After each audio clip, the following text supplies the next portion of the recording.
Hey guys, Jordan Connects here with another episode of Embrace the Chase, where we are interviewing well over 100 authors, speakers, or entrepreneurs in the next year to kind of pick their brain, learn a little bit more about their story, and see if they have any tips and advice they can pass on to us that we can apply to our lives. And I'm pumped out of my mind today for episode 21 because we have Brandon Farbstein on today, who is a TED Talk speaker.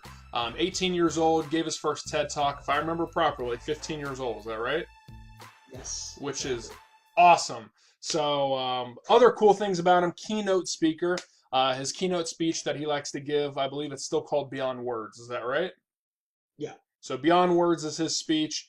Absolutely awesome. If you have not seen him, he's also a global international 30 under 30 award winner, which is really cool. But check out his TEDx talk. I'm going to link it in the description below. You will love it. It's short. It's like maybe 6 minutes, but in that 6 minutes, you're going to learn a ton about yourself and a ton about life, which is great. But excited to have you on, Brandon. Is there anything that I maybe missed? I don't think so. I think you covered everything, but thank you so much for having me. Glad to be on. Yeah, of course, brother, of course. So the first question I kind of want to jump into, and it's the same question I ask everybody. Can you kind of start us from the beginning? Tell us your story that has led you up to becoming an international speaker. Absolutely. So at the age of 2, I was diagnosed with a rare form of dwarfism. So I'm 3'9", and this is the size that I'm going to be for the rest of my life. And childhood-wise, as normal as you can get, despite having some major surgeries here and there, everything changed for me when I was 11 years old.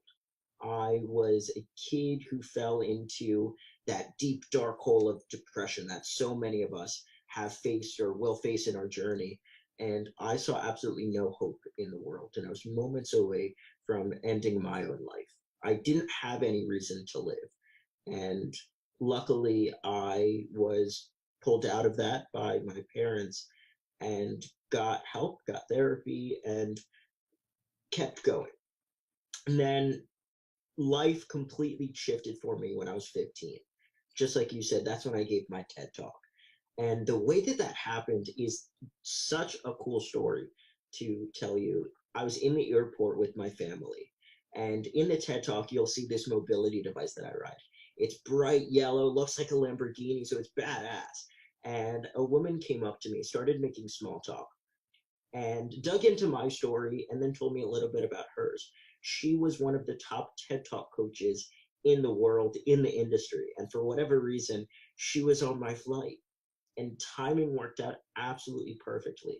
Because in the 6 months leading up to that encounter with her, I kept saying, I would love to give a TED Talk. It's my dream to give a TED Talk. But of course, one of those things that you just say and don't believe it's going to happen. A few months after that first conversation with her, I was in front of 2,000 people at a TEDx event, and that was the first time that I ever shared my story. It was the first time that I said, hello world, this is me, this is everything that I am, and didn't really know exactly what was going to happen. But since then, I've been speaking all over, ranging from schools to conferences of 5,000 people, even the vice presidential debate last October. And I've inspired over 1 million people all across the globe just because of that one simple moment that happened in my life. It didn't happen as a mistake or randomly. Looking back, it was in my life exactly when it needed to be. So that is something that I love sharing, love telling people, because it's one person, one conversation, one thing that absolutely will change everything for you. So going off what you just said right there, a question that I would have, maybe I missed it when you were telling the story, is did you tell this lady that you had always wanted to give a TED Talk, or did she basically say, hey, from your story, I think you could do a TED Talk? It was mostly the second. I didn't really know what I wanted to do at that point. I think when I was 15, my biggest career goal was to be a journalist. And we were talking about that, but it really never came up. And she had an intuition. She saw everything that I was and said, I'm going to try getting you on this stage. Don't know what's going to happen, if anything. And obviously, you see what the result was. That's awesome, man. So then you're 18 now, right? I am just turned 18 a couple weeks ago. Well, happy birthday. I love it. Thank you. So then, what are your current projects that you're working on right now? I know you partner with a lot of nonprofits. Are you still Do. are you still speaking? Of course, I'm assuming. Yeah, speaking a ton, it's one of those things where this momentum that I've gained, especially in the past 5 or 6 months, has just been exponential and nothing that I've experienced before. But really, it's a constant adventure because when I speak, I don't have a specific niche, I don't have a specific market, which a lot of people would say I shouldn't do that. But where I'm at right now, being 18, having all of these great opportunities, I'm able to honestly speak anywhere from, schools to business executives and C-suite employees. It's an amazing thing. And I really would not change anything at this point. But long term, what I'm looking at, definitely want to stay on this path. Don't exactly know in, let's say, 5, 10, 15 years if I'm going to be speaking, if I'm going to be an author, exactly what that looks like. But again, just following that purpose and the passion that you have every single day has equated to such a beautiful life. I love it, dude. So then, what's your favorite part of speaking? Say it one more time, you just cut off. Sure, sure. What's your favorite part of speaking? Oh, that is a question with a lot of different answers. You can give us I would all say of for me, it really is the impact that I'm able to see in people. And usually it's not immediate. It's not right after I give a talk when I'm having a meet and greet, but it's that email or that DM that I get on Instagram 2 weeks, a month after I give a talk saying, hey, Brandon, I wanted to let you know X, Y, and Z. And a couple of those that stick out in my mind, I had quite a few encounters where people said, because of you, because I heard your message, your story, I no longer want to kill myself, or I've been able to achieve every goal that I've set for myself. Just these incredible things that I've been able to induce in people. And I'm beyond grateful that I have the ability to do that by just speaking up and sharing my story, being vulnerable in that moment with all those people, no matter what, has just been so amazing. And that has to be my favorite. That's super cool, man. So let's say, and I'm sure you get this question a lot, but let's say there's some viewers right now that really want to become a speaker or feel like they have a message very similar to yours that they want to get out to people. What kind of recommendations would you have to either get them started, or if they're already started, just recommendations to, I guess, improve their career or their passion? I think that no matter what industry you want to be in, you have to figure out why you want to do it. And you have to pinpoint exactly what market you want to be in, who you want to speak to, yada, yada. So then you figure out how to make it happen. One of the biggest quotes that I love giving people is, when one door closes, five more open. And you have to remember that. Think about the story of Kentucky Fried Chicken and how Colonel Sanders, I heard Tony Robbins at one of his events talking about this story, and he received over 1,000 no's before somebody believed in Kentucky Fried Chicken. 1,000 no's. Think about that. We usually can't deal with one, but it's not just about perseverance. It's not just about working hard. This is so cliche, but it's about working smart, working to the best of your ability, finding out what fuels you specifically, and just keeping that on every single day, finding out where you can give that to people. That's really good advice, man. So then, who are your biggest inspirations, or like who are your mentors right now in life? So number one, just mentioned him, Tony Robbins. He is absolutely everything that I want to do with my life. And I mean, this guy is the leader of leaders, as we know. And I actually met him a couple months ago. He invited me to the largest live event he's ever given, Unleash the Power Within, that was in the New York City area at the end of July. And I was with 14,000 other people, sitting with Robin Roberts, Bon Jovi, M. Night Shyamalan in Tony's private section, of course. And that was so, so extraordinary. Not only to see exactly what he does, how he does it, and dissect it a little bit. So I'm able to use some of those tools, but to be able to spend some time with him and talk with him and meet him one on one, absolute dream come true. And the reason that happened was because I kept manifesting it. I kept visualizing it, saying to myself, this is going to happen. It's not if, it's when. I was giving a talk this past April, and a woman came up to me afterwards and said, "Who's your biggest hero?" And I said, "It's Tony Robbins. I'd love to meet him." And this woman ended up being close family friends with one of Tony's senior business partners in one of his companies. Said, "I'm going to see what I can do to make something happen." Of course, me thinking, lady, that's really sweet of you. You're not going to connect me with Tony Robbins. And 2 weeks later, I got a call from this woman who, honestly, I'd never met before, saying that Tony would love to invite me as his personal guest to this event. And just like that, it happened when it was supposed to happen. That is so wild, man. That's crazy. Yeah, it's crazy to think about the chain of events and how powerful when you say something and when you actually vocalize it, that equates in your life and the things that happen, to us essentially. So then, let's go back to your talk beyond words. Obviously, not to spoil it because this is what you do professionally. But what are some aspects of the talk that you can kind of tell us about to kind of give people a little synopsis, I guess? Yeah, absolutely. So not only do I talk about, what has happened in my life, that's not the inspirational part. The inspirational part is what I've been able to do with it. So I'll give you a story that recently I've been able to implement. So I'm 18, I'm a senior in high school, and I was at one of the best high schools in the nation, one of the best public schools on paper. The test scores were almost perfect. There were low rates of drugs and, all these things that made it look, pristine. And it ended up being living hell for me since the first day of freshman year. The cyberbullying got to the point where Thanksgiving of 2016, I was receiving so many death threats that I couldn't go to the bathroom in school anymore because I was so terrified that kids were going to do something to me. And I had two choices, just like we all do. I could sit on that and do nothing, stay with that pain, let myself suffer, or I can use that as my fuel to not only live the best life possible, but to make some type of impact. And that's exactly what I did.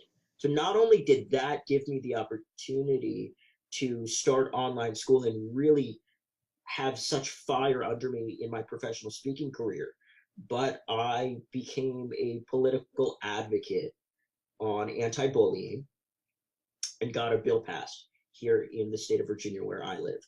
And in June, a couple months ago, I was sitting next to the governor, Terry McAuliffe, because he signed a bill that I got passed into legislation because I chose to speak, to share my story and again be vulnerable.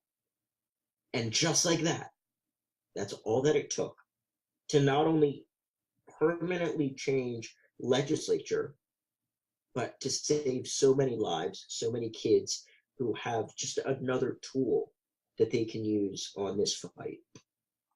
What's the So bill it about? really, absolutely. So it's towards anti-bullying. It requires administration. So both the principals and the vice principals at schools K through 12, they need to report to the parents of both the victim and the bully within 5 days of the investigation. And a lot of people would say, well, why does that need to be a law? How does that equate to anything? And truly, in my specific case, my parents were on a desert island and really nobody did anything to support myself, my family. And that support, as you know, in life, is the breaking point, is the difference between somebody continuing on and somebody ending their own life.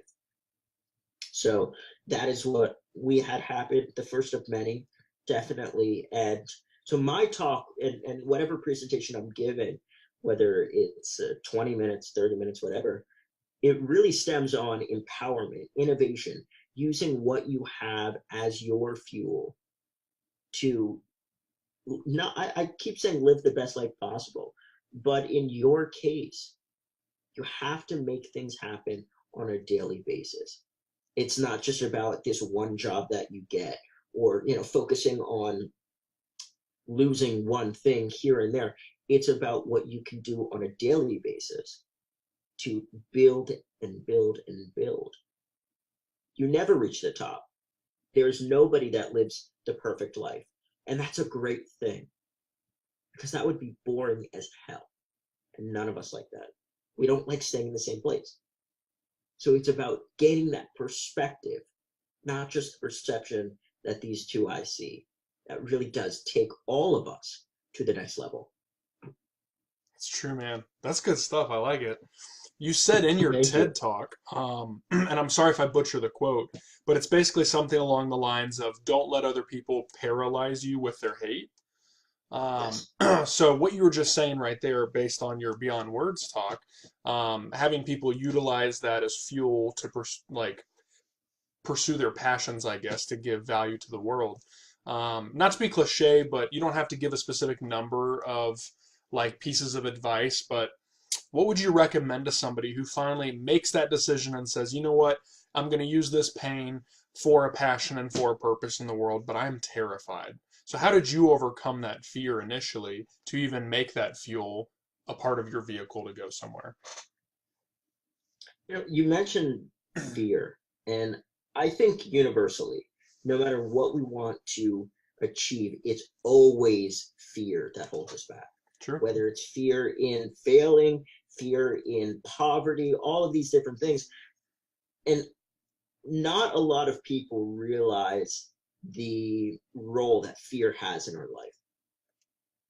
I think to overcome fear, we must understand it, understand exactly why we're scared, what we're scared of, how we can get past it. So then we actually can get past it and use what we have, not what we don't.